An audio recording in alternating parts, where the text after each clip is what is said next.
NEET প্রশ্নপত্র ফাঁস ইস্যুতে বৃহস্পতিবার গভীর রাতে দেশবাসীর উদ্দেশ্যে ভিডিও বার্তা দেন প্রধানমন্ত্রী নরেন্দ্র মোদী।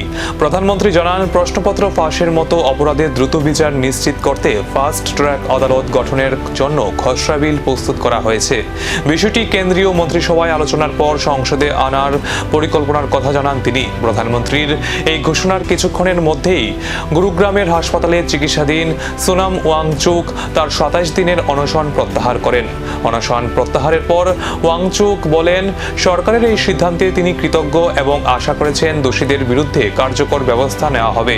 পাশাপাশি তিনি দেশবাসীর কাছে শান্তি বজায় রাখার আহ্বানও জানান। এদিকে নিট বিতর্কের আবহে কেন্দ্রীয় শিক্ষা সচিব বিনীত যোশীকে দায়িত্ব থেকে সরিয়ে নরেশ গংওয়ারকে নতুন শিক্ষা সচিব হিসাবে নিয়োগ করা হয়েছে।